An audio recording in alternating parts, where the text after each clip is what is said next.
नमस्कार and welcome to curiously education. I hope you all are in good my dear friends. मैं हूं प्रशांत मावानी और आप देख रहे हैं एडिटोरियल्स एंड आर्टिकल्स एनालिसिस। दोस्तों, आज हमारे टेबल पर हैं चार इंपॉर्टेंट टॉपिक्स, लेकिन सबसे पहले will start with a positive quote. CS Lewis कहते हैं, you are never too old to set another goal और to dream a new dream. Right, जहां से हम स्टार्ट करना चाहते हैं वहां से हम स्टार्ट कर सकते हैं। पता है क्यों? क्योंकि सबसे ताकतवर चीज हमारे पास है, दैट इज समय। जब तक हम जिंदा हैं तब तक सारी चीजें पॉसिबल हैं। और मजे की बात यह है कि कुदरत जो है वो हमें प्रेजेंट मोमेंट देती है। तो पास्ट जो है वो तो अब चेंज नहीं हो सकता, उसमें से चीजें जो है वो हम सीख सकते हैं।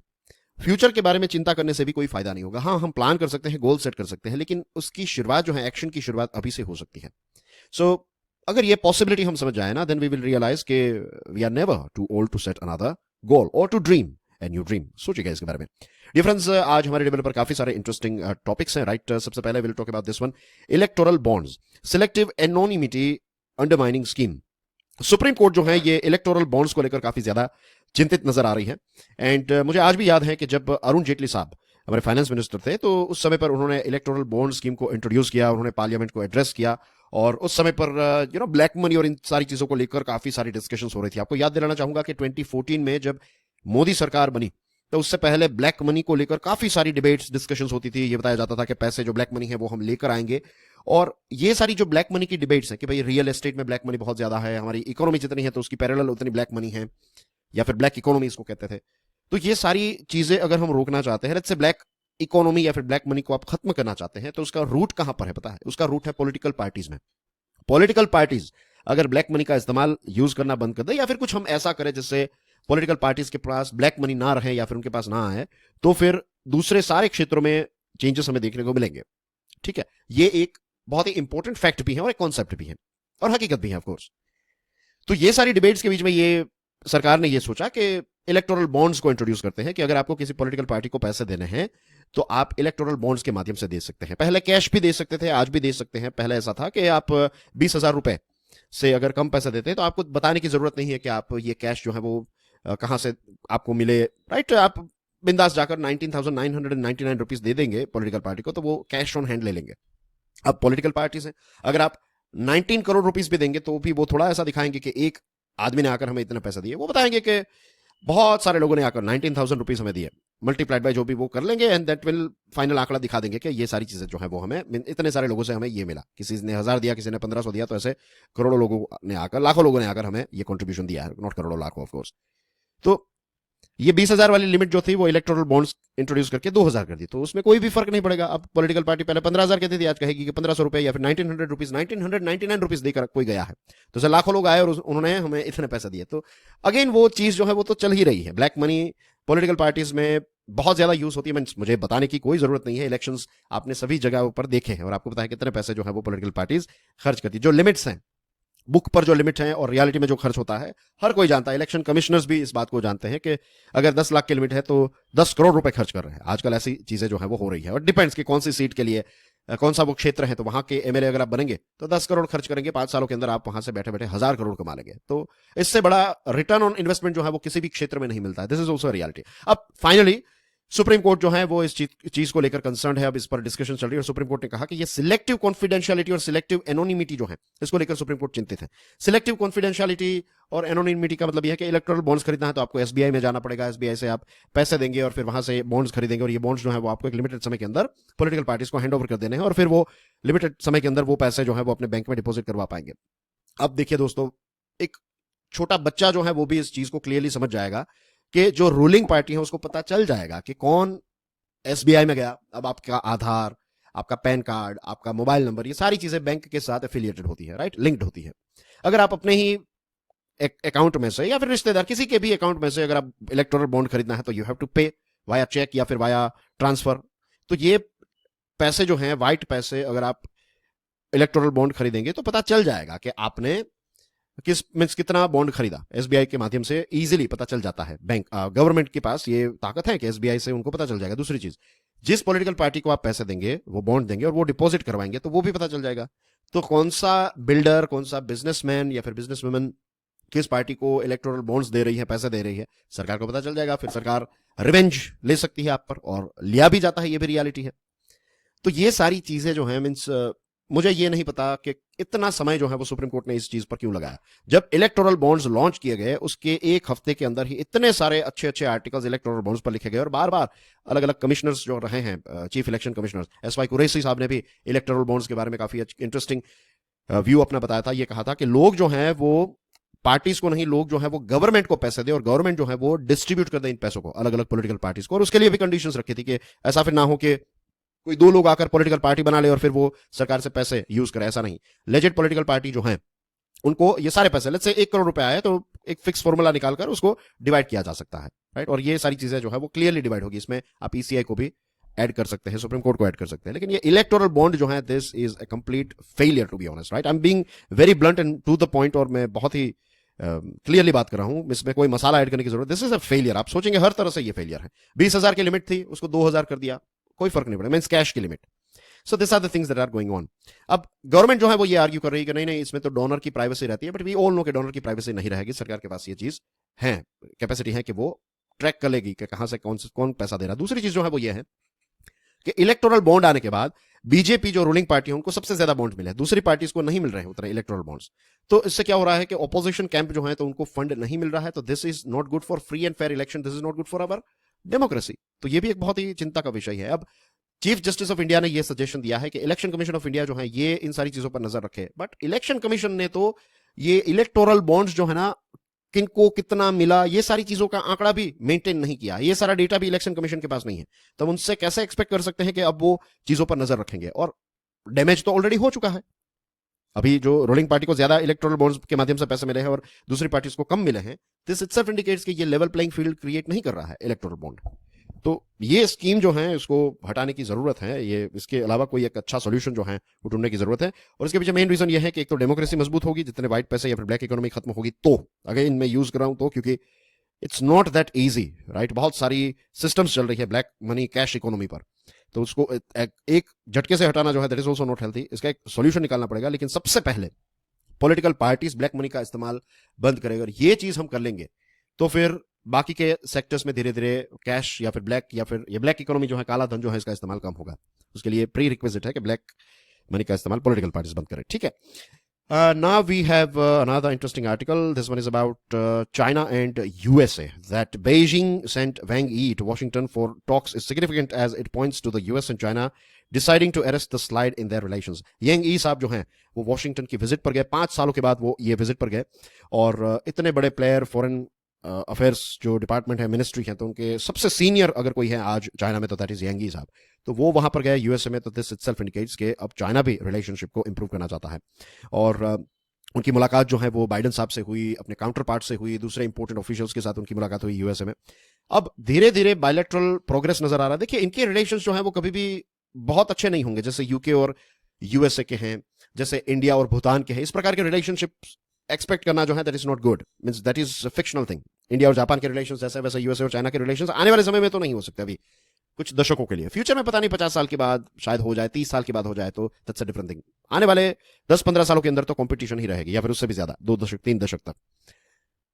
लेकिन अच्छी बात है कि ये मैरीटाइम अफेयर्स में आर्म्स कंट्रोल, इन सारी चीजों पर दोनों देश जो है वो कंसल्टेशंस कर रहे हैं। प्रेसिडेंट शी जिनपिंग जो है वो एपेक की समिट को अटेंड करने वाले हैं। This is going to take place in San Francisco, Asia Pacific economic cooperation.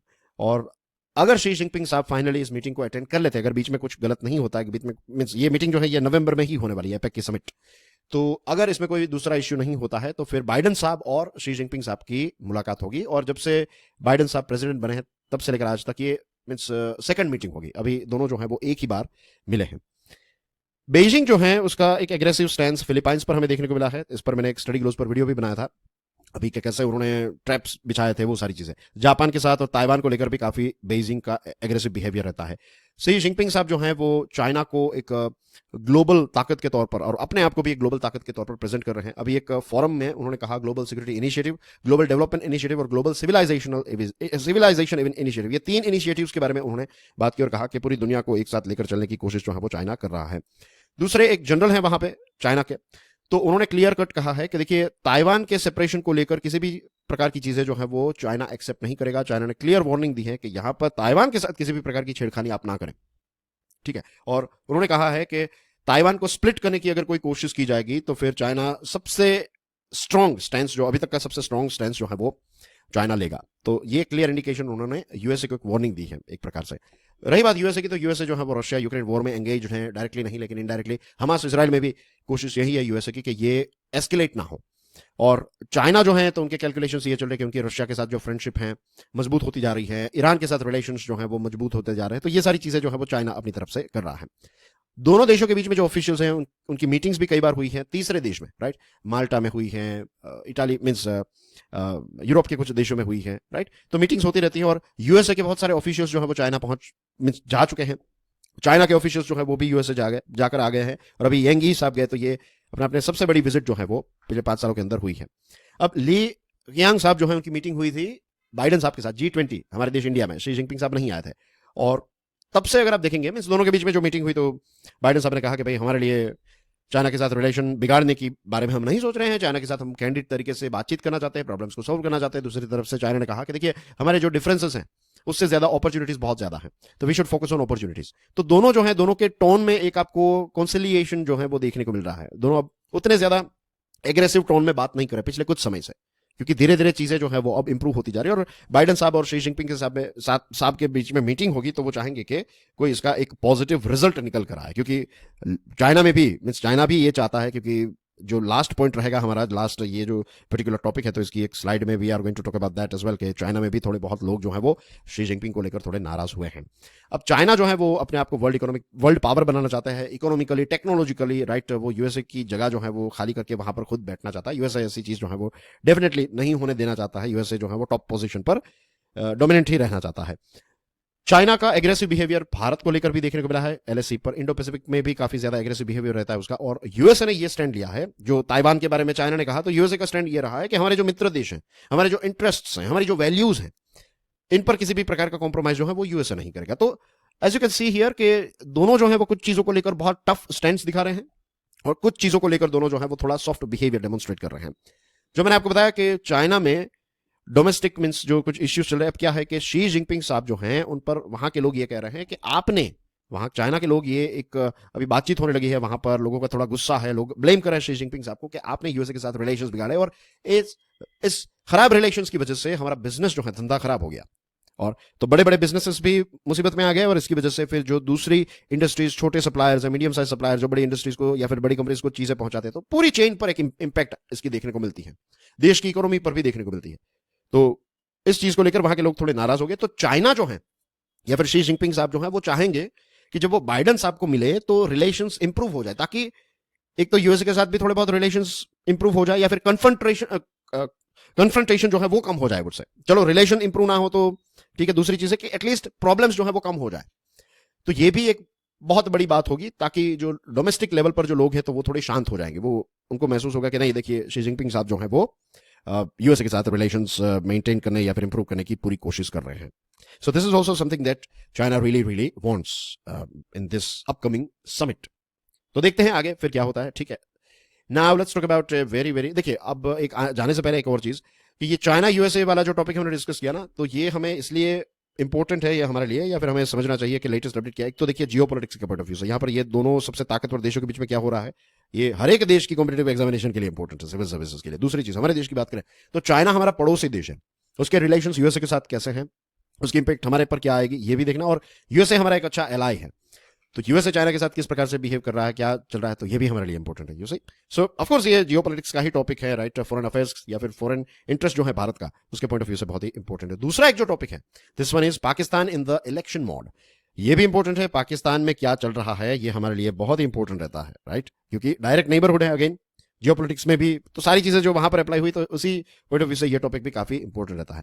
Amid an economic crisis, the army is set to again play a key role in government formation. As we all know कि पाकिस्तान में ऐसा रहता है कि political party कितनी भी strong क्यों ना हो, पॉलिटिकल पार्टी के जो लीडर्स है वो कितने भी फेमस क्यों ना हो, वहां की आर्मी जो है उनका अगर आशीर्वाद आपको मिल गया तो फिर आपकी जीत हो जाएगी। अगर आपकी जीत होगी और आर्मी का आशीर्वाद नहीं है तो फिर इमरान खान जैसी सिचुएशन होगी कि आप जेल में भी जा सकते हैं। ये पाकिस्तान में हमेशा से रहा है, जब से वो देश बना है तब से आर्मी का रोल जो है वो काफी ज्यादा इंटरफियरेंस वाला रहा है, पॉलिटिकल अफेयर्स में आर्मी का इंटरफियरेंस रहता ही है। अब पाकिस्तान के लोग जो है वो काफी ज्यादा गुस्सा हो गया, क्योंकि ऑलरेडी अफगानिस्तान ने जब पाकिस्तान को हराया उसके बाद का माहौल तो आपको पता है, और धड़ाधड़ पाकिस्तान की क्रिकेट टीम जो हार रही है, लेकिन अफगानिस्तान के सामने उनको जीतना था और वहां पर अफगानिस्तान ने उनको बीट कर दिया, तो लोग बहुत ज्यादा गुस्से हो गए, क्योंकि पाकिस्तान का एक अच्छा ट्रैक रिकॉर्ड रहा। पाकिस्तान की टीम एक समय पर वर्ल्ड की बेस्ट हुआ करती थी, बहुत ही टैलेंटेड है पाकिस्तान के क्रिकेटर्स। जहां तक मुझे पता है ये स्विंग उन्होंने निकाला, ये पाकिस्तान का इन्वेंशन था। ऐसी बहुत सारी चीजें पाकिस्तान ने कंट्रीब्यूट की है क्रिकेट में, तो it used to be at the peak. लेकिन अब सिचुएशन काफी अलग है, और ऊपर से चलो एक एंटरटेनमेंट के तौर पर ये देखने को मिल रहा था, लोगों को एक आशा थी कि भाई वर्ल्ड कप में परफॉर्मेंस अच्छा होगा, वो नहीं हो रहा। दूसरी तरफ इकोनॉमी का परफॉर्मेंस भी बहुत ही खराब चल रहा है। एनुअल ग्रोथ रेट जो है ये कॉन्ट्रैक्ट हो रहा है, -0.5%। इन्फ्लेशन है 29.6%। जस्ट इमेजिन 29.6% इज लाइक आपके पास अगर 10 लाख रुपए होंगे तो एक साल के बाद वो 10 लाख रुपए की वैल्यू 7 लाख हो जाएगी, उसके एक साल के बाद उसकी वैल्यू जो है फिर कम हो जाएगी, और 3-4 साल के अंदर इट विल बी जीरो, कुछ काम का नहीं रहेगा आपके पास में, पैसे ही नहीं बचेंगे। इंटरेस्ट रेट 22% है, इसमें कोई लोन लेने के लिए जाएगा क्या, कोई घर बनाने के लिए जाएगा, नहीं है। तो डेड लॉक चल रहा है वहां पर इकोनॉमी का। और फॉरेन एक्सचेंज रिजर्व की बात करें तो इट इज जस्ट $4.19 बिलियन, ये एक महीने तक चले उतने ही पैसे हैं। तो इकोनॉमी वाइज पाकिस्तान की बहुत ज्यादा खराब हालत है, और अनफॉर्चुनेटली पाकिस्तान में आज से कुछ 2 साल पहले, 1.5-2 साल पहले की बात है, जब वहां पर एक बहुत बड़ी बाढ़ आई, फ्लड आया, राइट, और इसकी वजह से 33 मिलियन लोग जो हैं वो प्रभावित हुए। 33 million, we are talking about how many, 1 million यानी कि 10 लाख, 33 मिलियन यानी कि 3 करोड़ 30 लाख लोग जो है वो प्रभावित हुए। $10 बिलियन का नुकसान हुआ इकोनॉमी को। एंड ये एक बहुत ही सीरियस मैटर है, ये फ्लैश फ्लड जो हुआ पाकिस्तान में, क्योंकि ये इंडस सिंधु नदी जिसको हम कहते हैं इंडस में हुआ है, और उसके आसपास के बेसिन वाले रीजन में, और पाकिस्तान में ये चीज हुई ना, इतना बड़ा फ्लैश फ्लड, तो ये क्लाइमेट चेंज की वजह से हुआ है, बहुत ज्यादा बारिश एंड थिंग्स, और ये चीज हमारे ऊपर भी हो सकती है, which is something very very scary. तो क्लाइमेट चेंज की वजह से देखिए एक पाकिस्तान जैसे देश को कितना ज्यादा झेलना पड़ा। $10 बिलियन का नुकसान हो गया, तो गरीबी और ज्यादा फैली है, बहुत सारे हर्डल्स से गुजर रहा है फिलहाल पाकिस्तान। फिर इमरान खान की जगह पर आए शहबाज शरीफ, और उन्होंने आईएमएफ के साथ काफी सारा नेगोशिएशन किया, और फाइनली आईएमएफ की कंडीशंस जो है उन्होंने एक्सेप्ट की, और आईएमएफ से थोड़े बहुत पैसे उनको मिले हैं फिलहाल। It's not a good sign कि अगर आप वर्ल्ड बैंक के पास जा रहे हैं तो that's a different thing. Generally अगर कोई देश वर्ल्ड बैंक के पास जा रहा है तो उसकी इकोनॉमिकल सिचुएशन अच्छी है, और वो वर्ल्ड बैंक के पास पैसे ले रहा है ताकि वो थोड़ा और डेवलपमेंट कर सके। लेकिन आईएमएफ के पास आप जा रहे हैं, इसका मतलब ये है कि आपके पास पैसे नहीं है, आपको पैसों की सख्त जरूरत है। इट्स लाइक कि अगर आपका सिविल अच्छा है तो आप अच्छी एक बैंक के पास जाएंगे, गवर्नमेंट बैंक के पास जाएंगे, क्योंकि सबसे बेस्ट लोन वही देते हैं, in the sense best in the sense के रीजनेबल रेट रहता है। वो बात अलग है कि कागज इतने मांगेंगे आपके पास कि आप थक जाएंगे, बट हाइपोथेटिकली स्पीकिंग सिविल अच्छा है, आप लोन पे कर सके, ऐसी कैपेसिटी है, तो फिर आप बैंक के पास जाएंगे। लेकिन अगर आपको फाइनेंशियल क्राइसिस चल रही है, आपको आज ही पैसे चाहिए, राइट, तो आप मींस बहुत इमरजेंसी है, तो आप किसी फाइनेंसर से भी, प्राइवेट फाइनेंसर से पैसे लेंगे, बट यू नो कि प्राइवेट फाइनेंसर से आप पैसे मांग रहे हैं तो आपकी फाइनेंशियल कंडीशन अच्छी नहीं है, isn't it? Same thing goes with a country as well. तो पाकिस्तान की सिचुएशन ऐसी, और बार बार यूएई, सऊदी अरेबिया कुछ पैसे जो है वो पाकिस्तान को देकर बचा लेते हैं, तो ऐसी सिचुएशन हो चुकी है। अब जनरल मुनीर जो है वो आर्मी के चीफ बने, बाजवा साहब के आप समझ लीजिए कि उनके शागिर्द हैं, उन्होंने ट्रेन किया है मुनीर साहब को। और बाजवा जो है वो इंडिया के प्रति थोड़ी बहुत बातचीत और ये सारी चीजें चाहते थे, वो बात अलग है, वो हुआ नहीं, लेकिन वो कोशिश कर रहे थे कि इंडिया के साथ थोड़े बहुत रिलेशंस इंप्रूव हो जाए। अब जनरल मुनीर आए हैं, अब मुनीर जो है उनका और इमरान खान का 36 का आंकड़ा है, क्योंकि जब ये मुनीर जो है ये आईएसआई के चीफ थे तो उस समय पर इमरान खान ने उनको वहां से हटा दिया था, और अब देखिए कि वो आर्मी के चीफ बने हैं तो वो इमरान खान पर पूरा अपना गुस्सा जो है वो निकालेंगे। अब इमरान खान पर बहुत सारे केसेस भी चल रहे हैं, लेकिन इमरान खान को सपोर्ट कर रहे हैं सुप्रीम कोर्ट के चीफ जस्टिस काजी फैज इसा, लेकिन उनके जो जूनियर्स हैं वो आर्मी के साथ रिलेशंस को बिगाड़ना नहीं चाहते हैं। और ये जो काजी फैज इसा है तो वो कुछ समय के बाद रिटायर हो जाएंगे, तो रिटायर होने के बाद फिर बाकी के जो सुप्रीम कोर्ट के जजेस हैं वो नहीं चाहते कि उनका झगड़ा आर्मी के साथ हो जाए या फिर आर्मी उन पर गुस्सा रखे एंड थिंग्स लाइक दैट। तो इस प्रकार की सिचुएशन ऐसी, उसी 3 इंपॉर्टेंट पिलर्स, आपकी डिफेंस, आपकी जो जुडिशियरी है, और आपका जो पॉलिटिक्स एग्जीक्यूटिव्स है, तो ये तीनों मीन्स यहाँ पर पक्ष और ये सारी चीजें चल रही हैं, तो you can imagine. But anyways Imran Khan जो है वो फिलहाल तो कस्टडी में है, और पाकिस्तान जो है वो जनवरी 2024 के लिए पार्लियामेंट्री इलेक्शंस की तैयारी कर रहा है।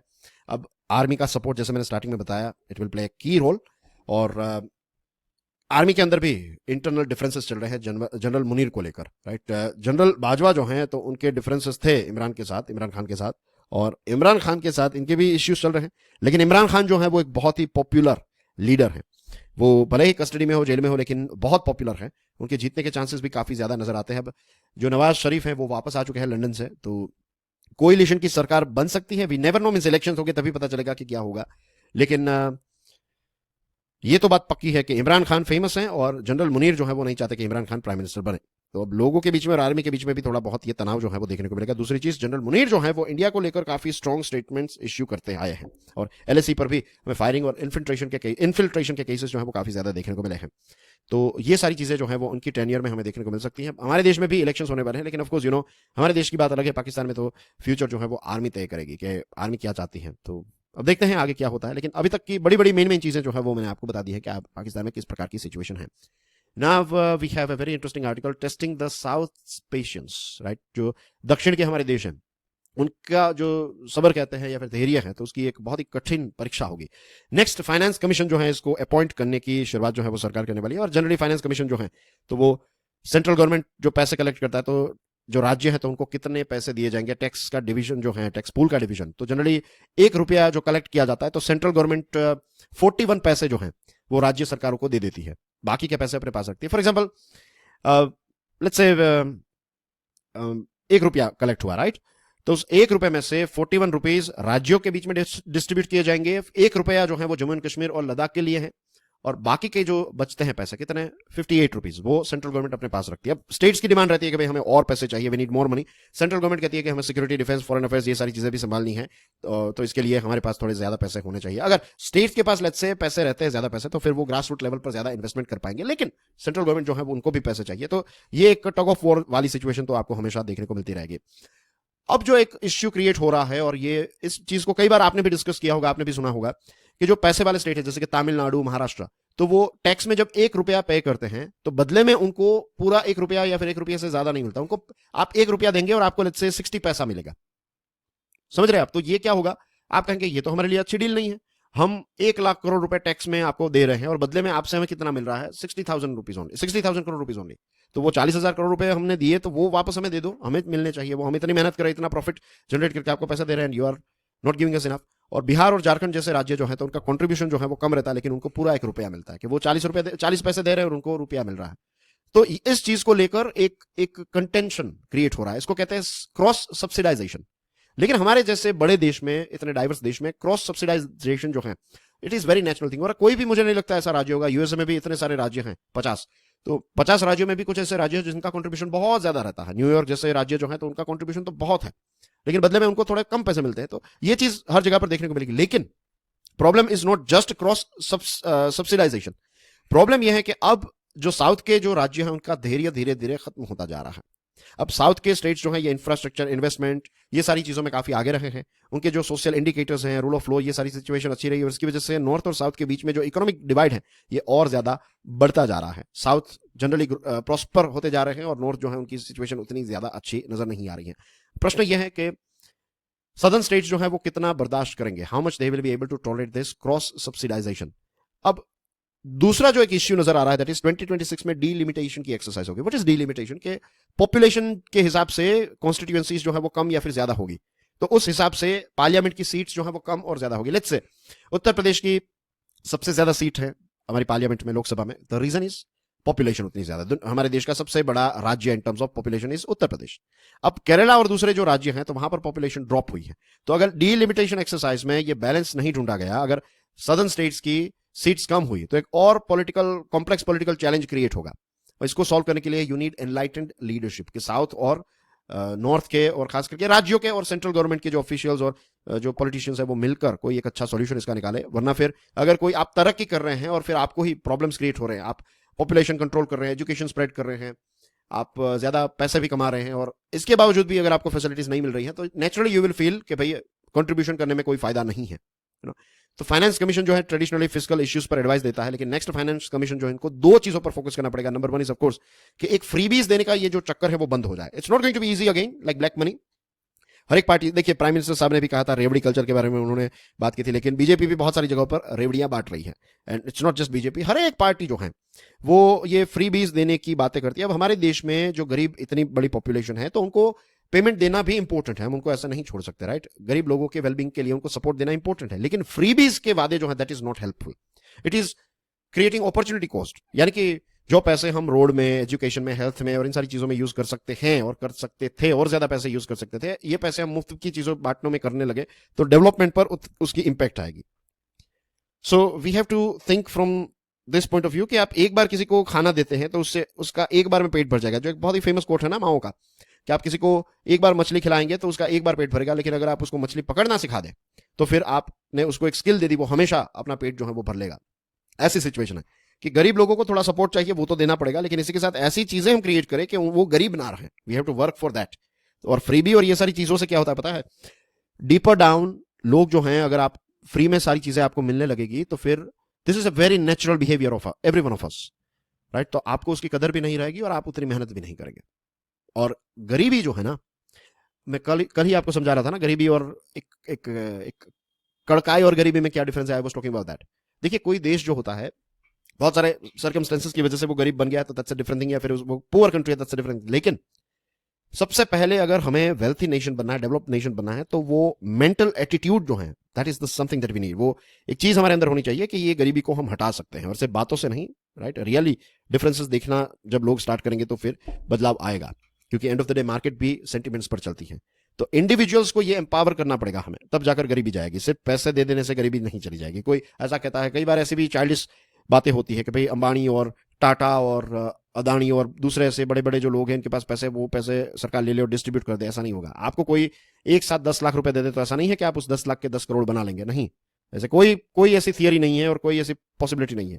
किसी को 1 करोड़ भी मिले, 10 करोड़ भी मिले हैं हेरिडिटरी में, तो वो वापस 0-0 हो गया है. क्यों? क्योंकि you need to teach them कि भाई पैसे को कैसे जनरेट किया जा सकता है, वेल्थ जनरेशन की क्या क्या रिक्वायरमेंट्स होती है, education, health, etcetera, skills, right. Market अच्छी क्रिएट करना. So this are the things. But anyways, यहां पर दूसरी एक बात है कि एक पॉलिटिकल बॉडी क्रिएट की जाए, एक फाइनेंस कमीशन, राइट. और ये जो फाइनेंस कमीशन है, ये बेसिकली ये जो हमारे यहाँ पर FRBM है ना, physical, sorry not finance commission, sorry finance commission तो है, फिजिकल काउंसिल.